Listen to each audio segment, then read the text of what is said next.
Olivia Salazar-Winspear. Olivia, we're going to begin with the developments on the Boston bombing story. One suspect, of course, dead, the other now in custody, and the media is filling the news gap really with a lot of speculation. Yes, well, a lot of speculation, a lot of conspiracy theories. Now, his parents, just to update the story, they vehemently denied that their sons were involved with any kind of radical Islam or any militant organisation.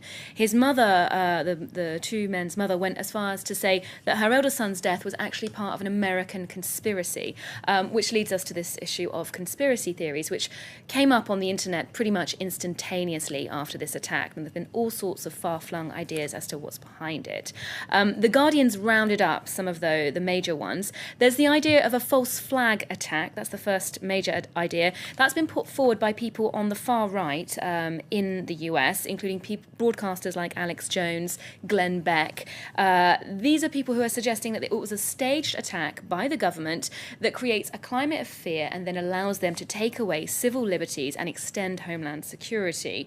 There's other stories involving the media. For example, the Boston Globe is accused of tweeting about an explosion before it actually happened. That was a controlled explosion that was planned, but the conspiracy theorists aren't buying that. They say that they knew what was going on. People have suggested that the older brother was an FBI informant, that the US military were involved.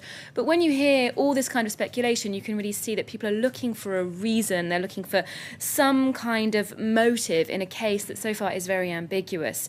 Now, the Moscow Times has weighed in on this, saying that this association between Islam and terrorism is just too facile. They think that it's actually alienation that's at the root of this attack, that these men were ethnic Chechens who'd lived in Kyrgyzstan, who came to the US as children, and they had deeply troubled, confused identities. And the fact that they've been pointed at as part of a larger agency, as part of a wider Islamic attack on Western values, was simply down to the fact that they had dark skin and they happened to be Muslim, and that was just wrong on the part of the Western media.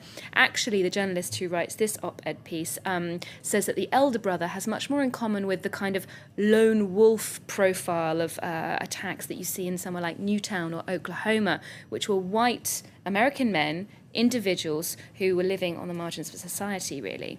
Now we're going to move on to another story we've been covering, of course, today. The news that the Serbian president has officially apologized for the Srebrenica massacre.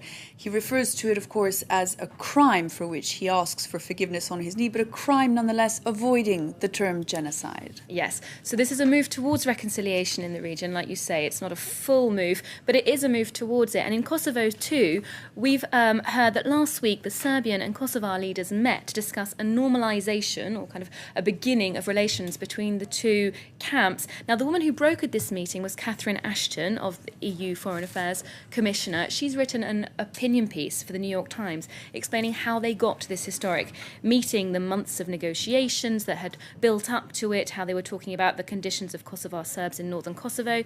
And she really, it's a behind-the-scenes look at diplomacy, how it gets done. She really makes the case for the EU as a pacifying force, and she says that she hopes that this will now be the beginning of a new climate of peace in the region. Now, finally, news from the world of fast food, in this case, vintage fast food. Tell us more.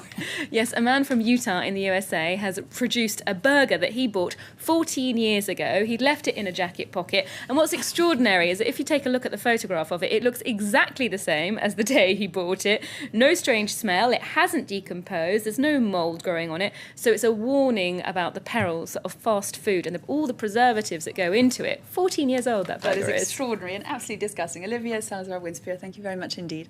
That was the International Press Review. Now, coming up in just a moment, it's now 18 minutes past 9 here in Paris. Coming up next,